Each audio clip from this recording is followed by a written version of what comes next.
On this exclusive series, we're taking you beneath the surface and sharing advice and lessons learned straight from our leadership. We hope these special episodes help you and your teams better leaders for the dirt world. All right, let's dig in. Tim, we're going to start with you. Although I don't know that we really need to, because your podcast episode is probably the most watched podcast that we've got right now. I know you told your story on that, but real quick, just for those that may not have heard it or don't know, how did you come to work for HGC?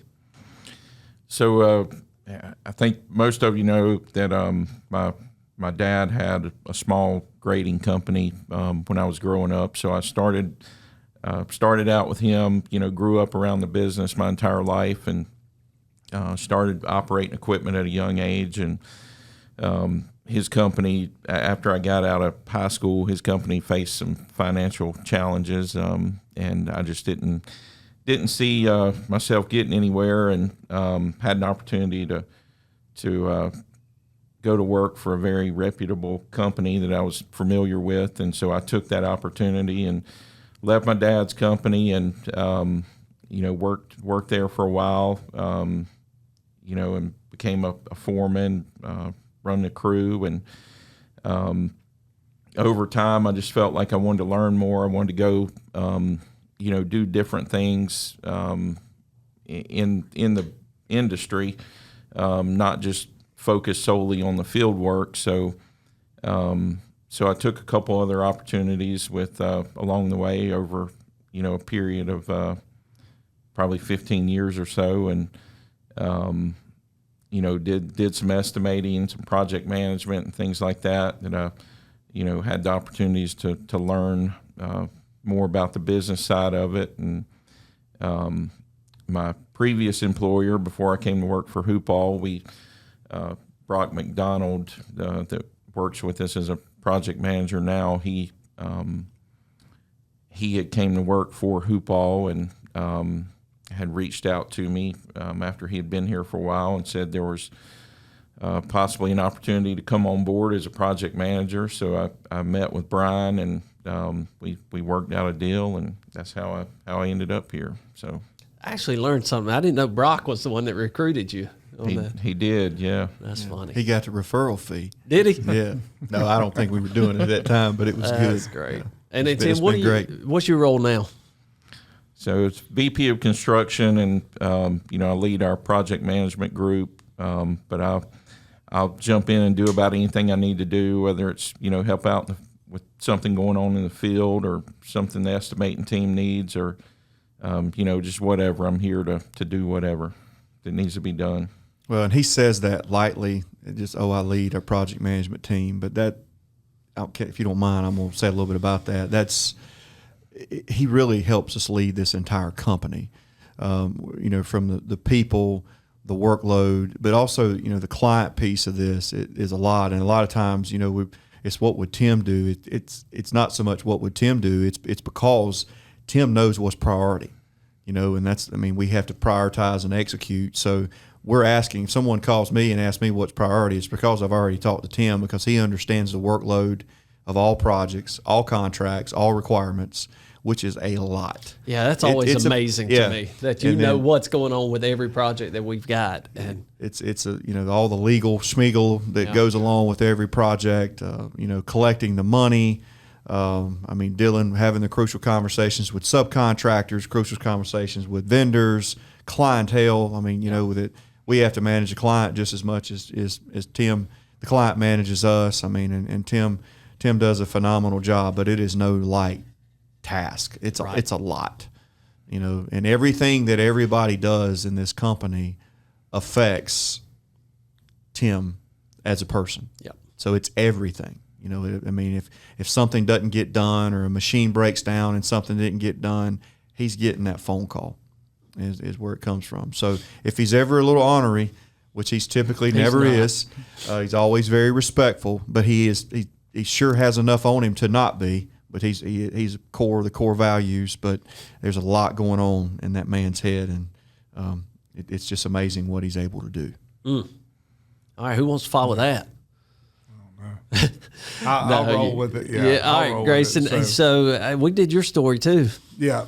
So everybody's got a podcast. If you hadn't listened, go back and listen to Tim and Grayson and Brian's podcast. You hear their stories. But how did you come to do a podcast on you? We don't. Nobody need a needs host. To, nobody. Bam, bam. Nobody we needs host, to. yeah. Nobody needs to hear that. So tell us how you came to join. So mine, I'd always grown up around. My dad was in pharmaceutical sales. My mom was in the banking industry, but I grew up around my grandfather was a very active part of my life as a young boy and a young man, and he was retired, and I was able to spend a good bit of time with him. So I got intrigued about tractors and bush hogs and wood splitters and all that kind of stuff as basically a young boy. I mean, I think he had me on a chainsaw and a bucket of a Massey Ferguson tractor when I was about 8, but my mom didn't like that too much. But I just kind of fell in love with being outdoors and all. And when I graduated from high school, I wasn't sure what I wanted to do. So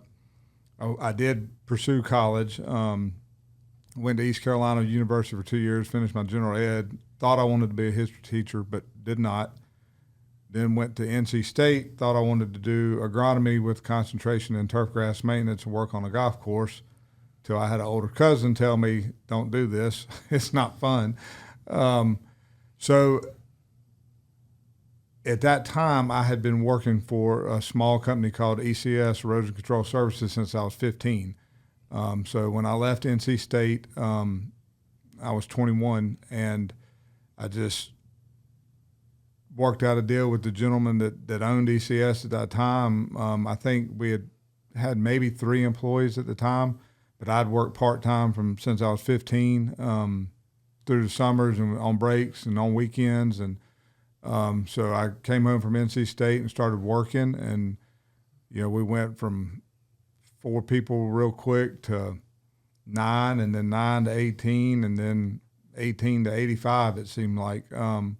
Fairly quick, and so I worked there till 2020, and Brian and I met up in 01. And of course, I did a lot of work with Tim, over those years too. I'd known him a good while too, and we were doing all of Hoopaugh's erosion control. And Brian and I think it was about 2016, 2017, we started talking about, I need a little bit more help with this. I need a little bit more help with that, and we were doing all the erosion control work, but really, I'd never really stopped long enough and thought about, do I want to branch out into some light fine grading type work? And but after chatting it out about 2 years, I took him to lunch one day and proposed to him, and and for the record, we had never had lunch together.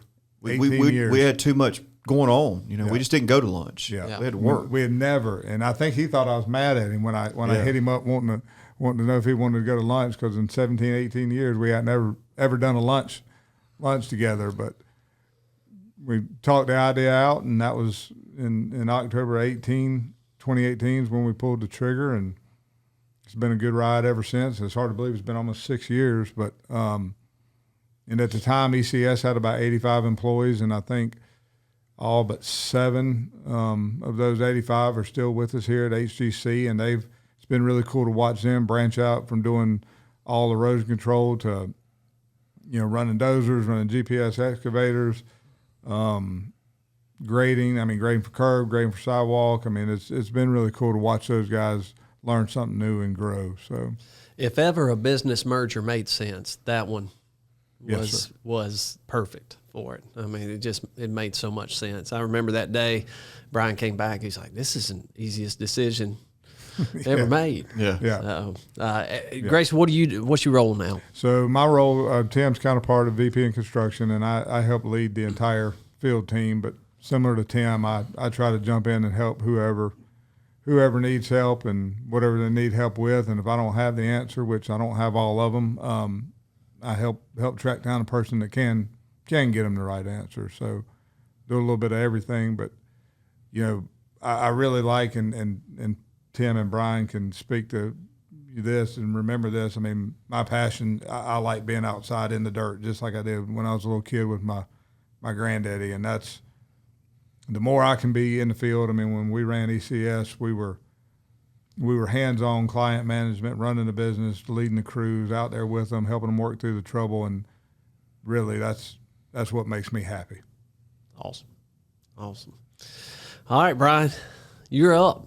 Well, mine's podcast number 1. That is. So that one's easy. Yours, actually, we had to have a 2-part series on that one because it was so much we couldn't get it into one. But mine's, relatively simple, and I'll try to keep it short, knowing that everybody can go to the podcast number 1. But, my parents were both textile workers. I mean, they didn't know anything about a bulldozer. I never forget, we lived on a dirt road down in Lancaster County, and my daddy's terminology for a motor grader was a road scrape. I mean, so we knew nothing about moving dirt. But, I mean, kind of very similar to Grayson. My papa had tractors, and they farmed about 4 or 5 acres of garden, and I enjoyed, getting on that tractor with him and mowing grass and things like that, as I was a kid growing up, and always was really enjoyed working with my hands and being outside. And as I got through school, I mean, I was a good student. I didn't cause no trouble, but I hated school. I mean, I'm not going to lie to you. And, reading and writing, it wasn't that I struggled with it. I just didn't like doing it, which today I struggle with it because I didn't like doing it. So I didn't get enough practice with it when I needed it. So I should have listened to the English teacher more. But I ended up, how I got into this business, it's unique, and I think it goes to show that people can influence you, along the way. But we worked with a homeroom teacher at the school I went to, and I was in 9th grade and had a senior there that I went down, and we used to wash a couple teachers' cars and things like that to make money, and they had some yard work. We would do that. They had this little small building that they wanted to tear down. It was a dilapidated little shed, and we had to stack the wood, and I think they were going to make us take the nails out of it too, but that was another deal, which takes a long time, by the way. So we ended up, we were out there working, and I stepped on a nail, and the teacher's father was there kind of watching us. He was sitting on the bed of the truck, and I jumped up on the bed of the truck, and our teacher went in, and she got me some something to wash my foot off to get the blood and all off of it. And this gentleman, at the time, he was an engineer, and he worked for the South Carolina DOT. And he said, "Son, what are you going to do when you grow up?" And here's a 14, 15-year-old person like, well, I ain't even thought about it. I really don't know what I'm going to do, but I'm going to work. And he said, "Well, do you know what civil engineering is?" And I said, "No, sir, I don't." And he had a yardstick. I don't know why he had a yardstick in his truck, but he pulled out this yardstick, and he said, "Do you see these black lines on this yardstick?" Which was obviously the measurements. And I said, "Yes, sir, I do." He said, "Well, for every one of those lines, there is an opportunity for you in civil engineering." Whether it be, he went through a few things that day that went in one ear and out the other about the disciplines that it could take place. And then they got me bandaged up, and I had to go back to work, and then this gentleman, he left, went home or whatever. And so this is in 9th grade. And granted, again, I, played sports and did the teenage years and worked, and I've always kind of made money. I put on vinyl siding and stuff through the summers. My neighbors owned a vinyl siding company. Always cut grass, always was looking for some way to make $1, And so I really didn't want to go to college. But my parents, again, were textile workers, and, they really felt strongly that, look, you have got to go to school. You do not want to do what we do. And so my mother got me, and how she convinced me, she was pretty smart. She got me a job in the Leroy plant for Springs Industries, which would have been my almost senior year, the summer prior to my senior year, so it was my junior year. And I had to work the cleanup crew in this mill at night. Work 12 o'clock at night, 12 o'clock next day on the weekends. And it almost killed me. I couldn't stand it. I couldn't breathe. The mask, I mean, it was awful for me. And my mother had done this her entire life. And so had my daddy. So she didn't say a whole lot about it, and it come up again, well, you're going to go to school. And I was not a big university guy. I didn't have the SATs, nor did I have the grades. So I ended up, there was a college in Rock Hill. It was called York Technical College. And so I went up there, and I never forget, my mother and I, we rode in that day, and she said, well, what are you going to take? I'm like, well, I don't know. And I took the curriculum book. It was a black and white book, and I opened it up, flipped through some pages, and there was civil engineering technology.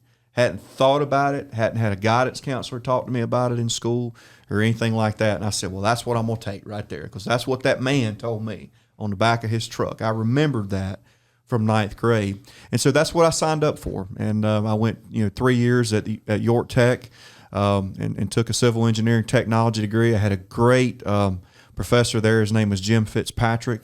And he basically, there was 8 of us in that class curriculum, and 4 of us, he convinced us to start all over. And I started all over at the University of South Carolina and got my Bachelor's of Science in civil engineering. And the entire time, the goal was to be a civil engineer. I couldn't be a civil engineer with my technology degree. I had to have the bachelor's degree.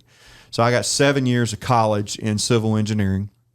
And I ended up, I worked my way. I worked for civil engineers. Actually, when I was at York Tech, I worked for West Marine Products. I worked on the dock, and then I was a rigger on sailboat, running and standing rigging. I did that, and then I finally had to find me a job in my profession. And then once I got into USC, I worked for a site contractor in the summers, and then I would work for an engineering firm while I was in Columbia for the fall and spring semesters. And I did that until I graduated. And then when I graduated USC in Columbia, I moved back to Lancaster, started working for an engineering firm here in Charlotte. And when the engineer that I worked under designed a truck terminal facility, and Larry Hoopaugh Grading was the grading contractor on it. It was about a 10-acre site. We had to do a little clearing. They had to grade it out and put some stone down so they could park trailers. I met Larry and the inspector up there one day, and then as we were leaving the pre-construction meeting, Larry tapped on my window and said, do you have any buddies that might be looking for a job? And I took his card. I was not happy because, again, construction was really what I had been outside and was a whole lot more fun to me. So 6 weeks later, I was working with Larry, and that was in May of 2002. And, I mean, we worked together, and, I mean, we worked hard. He was old school. I was new school. And then we've just grown, with some really talented people around us over the years. And obviously, Tim joining the team, you joining the team, Brandon, and Grayson and the entire team. We had Mills and Ray join us, and we've had a lot of organic but merger growth along the way, and it's been amazing. But that's how I got here. That's my story. Lengthy one, but that's how I got into construction. I love it. That story never gets old. What about you? Well, let's see. So I've got a brother. A lot of people don't know. I've got a brother that works here at HGC too. He's in the estimating department. But Kyle and I grew up working in the asphalt business. So my dad was vice president at APAC when we were growing up, high school, and so we spent every high school and college summer working at APAC. And you would think having a dad as vice president would get you some perks. It didn't. It got us. It got us every tough job that he could come up with. One of the ones I remember the most was he put us on raising manholes and valves one day with a jackhammer. And we were out there, I mean, I was beat to death. This thing wore me out. And there was a lady running this crew. She said, here, give it to me. And she threw that thing around like it was nothing. And I came back tons of respect. But, yeah, we spent every summer working with him at APAC. I went to Appalachian State, got a business degree, didn't really know what I wanted to do, felt like that was a safe route to go. And when I graduated, I called Dad and I said, is APAC hiring? And he said, son, don't do this for a living. He said, go be a rock salesman. And so he got me an interview with Martin Marietta. They came up to App State. They interviewed me up there, and they had a management training program that they had started, but it really wasn't developed. The matter of fact, the last person to have gone through it was Steve Bruce, and he was 9 years before me. And so they hired me and gave me a chance to go into their management training program. I spent the next 18 months just really understanding every piece of the business, from the corporate office to the quarry to loading shots to the plant, and then ended up on a sales track. and spent some time. In about first 10 years with Martin, we moved 7 times all over the Carolinas, up into Virginia, just really trying to get that opportunity when we didn't have kids and while we could. And I loved it. I had a great career with Martin Marietta, ended up back in Charlotte, and just shy of hitting my 20-year anniversary. A lot of things had changed in my life. Elizabeth and I had started Dream on 3. We were 5 years into that. I was really starting to get burned out on corporate side of things. It was Martin Marietta was growing really fast, and for me it was hard to see things that I wanted to press into and not be able to press into it. I'm kind of guy that I like to see a challenge. I like to move into it. I like to be part of creating a solution. That gives me energy and joy, and I couldn't do that within that corporate system. And so with everything going on, I made the decision a month shy of 20 years that I was going to step away from my job. And I would love to tell you that I thought that out more than I did, but that was it. I just really felt like, and what happened, they came to me and offered me the position I've been working for 20 years. And it was the VP GM job. I was going to be over the South Carolina group, and I knew that was my crossroads. And I was either going to have to be all in on this, or I was going to have to do something else. And so when I said I didn't want that job, I knew that was kind of my time to leave. And I left. And shortly after Brian and I talked, Brian and I had gotten to know each other. Brian and HGC they were a good customer of mine at the time while I was at Martin Marietta. Got to know Brian really well. We had a good business relationship, but we also had a friendship. And when I left, I talked to Brian, and he said, "What's your plan?" I said, "I don't have it figured out just yet." I said, "But I'm going to give this Dream on 3 thing a go." And we ended up having dinner probably the next night, and he slid a piece of paper over, and it was Vision Traction Organizer. It was basically the plan that a lot of you had created for Hoopaugh Grading. It was a 10-year vision with 3-year goals, 1-year goals, and 90-day goals. And he said, "This is where we're going. This is what we've got in store." He said, "Is this something you could get behind?" And that's what I love. I love a challenge. I love being able to look at something that seems difficult and pressing into that and coming up with solutions to try to do it. And I said, "Yeah, I could do that." And once again, that was the extent of our plan. I went home the next night. I said, "Hey, I'm going to work for Hoopaugh Grading Company." And Elizabeth said, "Really? Well, that was quick." And I showed up the next day, and I remember Debbie. She kind of runs our HR piece of the business, and she said, "Who are you?" I said, "I'm Brandon." She said, "What's your job?" I said, "I don't know." She said, "Well, how much are you making?" I said, "I don't know." She said, "Do you have an office?" I said, "I don't know. I don't know anything." Brian told me to show up today, and we'd figure it out. And we're still trying to figure it out to this day. But I love that piece of it, is that it's always something new. It's always a challenge. I love this side of the business. I've learned a lot, but I've loved being a part of us trying to be able to hit our goals and creating some of that.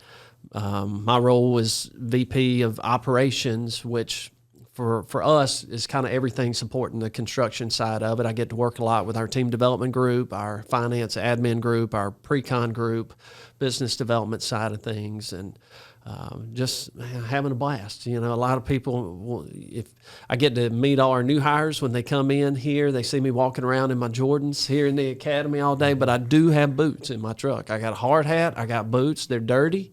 I do know how to be in the dirt. I've been in the dirt, and I love it, and I love the people in this business. So cool. That's a good story. Well, thank you. Thank you for asking. Yeah. I hadn't gotten to share mine. That was Well, fun. we'll do a podcast. You gonna be my host? Somebody will be. I can do the host. Yeah. That'll be good. Yeah, we can do that. We'll figure it out. Let me ask you this. So just a couple questions here on HGC. If you had to summarize, 30-second pitch on why does HGC exist, how would you answer that? Wow, that's a tough one, but I think I can answer it. You're number one. we exist to serve our customers. I mean, we're a turnkey civil site company that, if without our customers, none of us have a role. But even more importantly, that we do have our customers and we have our vision of being the best. And what that means, being the best, is that, HGC will outperform our competition by, exceeding and meeting the expectations of our teammates, our vendors, our clients, and our community. And that's what that means. I mean, so our vision is to do just that, is to be the best together, so that the end goal, which is to serve our customers, it takes place. I'm a firm believer in that. And, from a standpoint of, my personal goals is I've got to do, we had some training here recently internally about what does winning mean, and I've been really thinking hard about what that means for myself. And, I've always one that works really, really hard about getting things done and so forth, but I realize that I've got to do a better job of defining what winning means and what the best means across this entire company. And so we're going to embark on that journey moving forward. But I would say that's what it means. I mean, that's what the best means, and why, that's why we exist. That's why we exist. So you mentioned the community. I love that piece of our culture, and that's it's always a big part of who we are and who you are personally, and all three of you.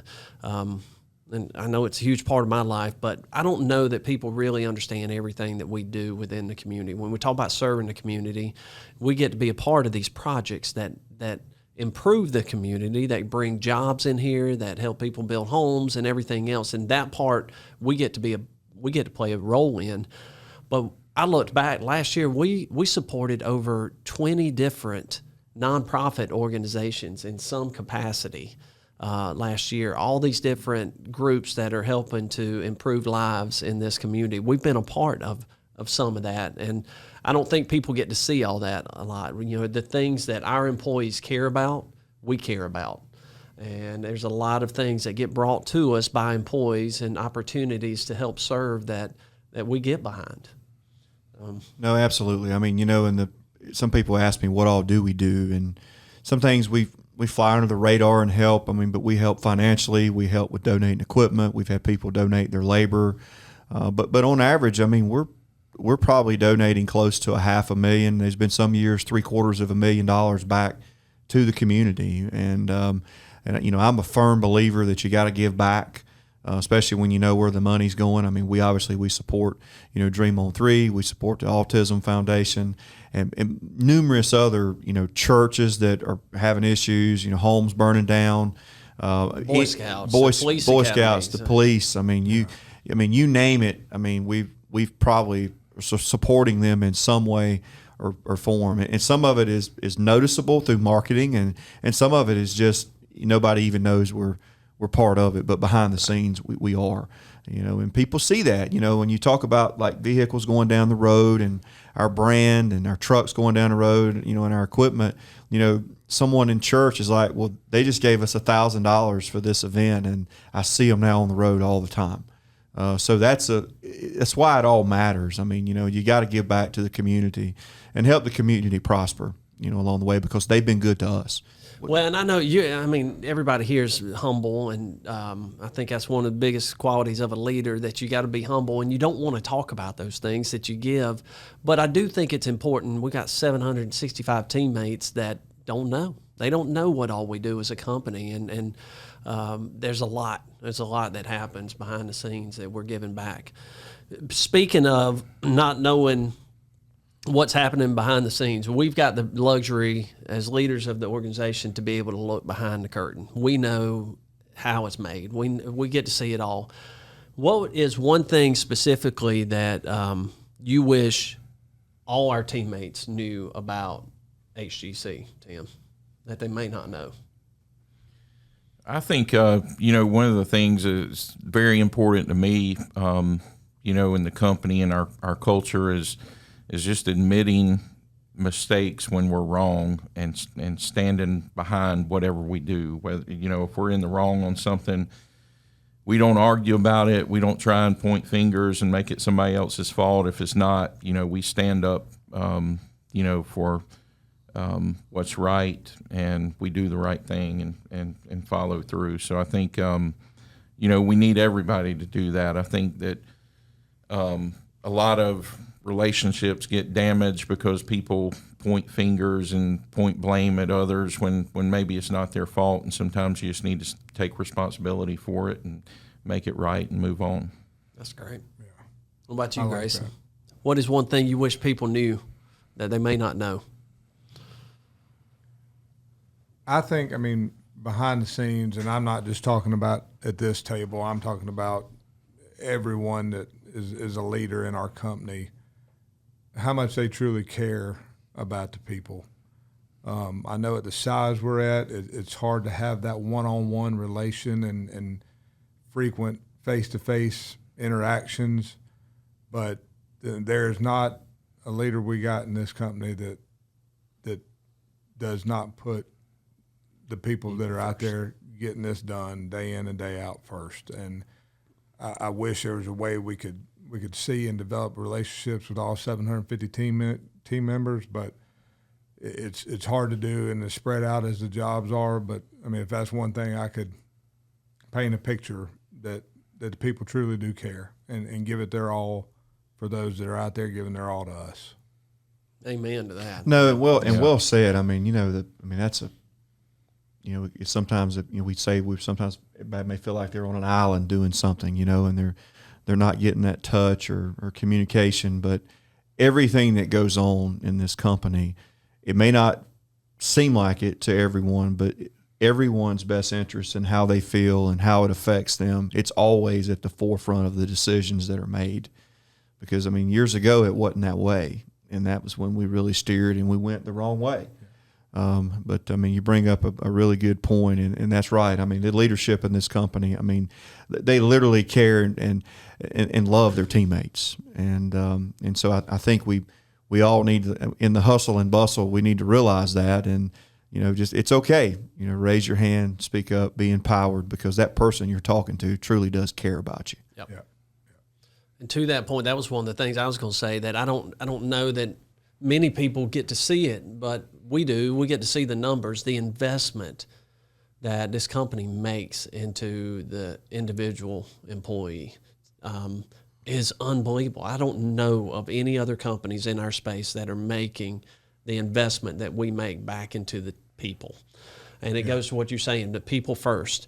And there are numbers to back that up. I see them. And what we committed to team development and training and career advancement and all the different tools that we provide our team to be successful, it's unreal. Yeah. It's unreal. Yeah.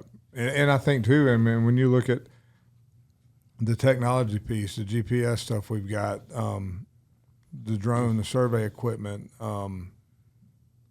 trying to keep a new updated fleet instead of, old worn out machines. And then you throw the academy in there too. There's a huge full 360 circle of investment back into the business to try to make it better for everyone that's out there doing the work. Well, and I'd like to encourage every employee, to use all these benefits and training things that we're offering to their advantage. There's so much of this stuff I wish that I would have had access to early in my career, and that if you will just use these things to your advantage, come in here and learn on rain days in the academy, and, just anything you can do to learn more about the business and get more experience and more knowledge under your belt, you'll become a more valuable employee, and that's going to benefit you in the long run, whether, we hope it's going to be for Hoopaugh Grading, but even if your career takes you another path, you're going to benefit from what you could learn here. So use what we're providing, to learn as much as you can and create more value for yourself. Until next time, keep leading with purpose and passion. If you liked listening to the Give Us the Dirt podcast, we want you to hit the like button and subscribe for more great content.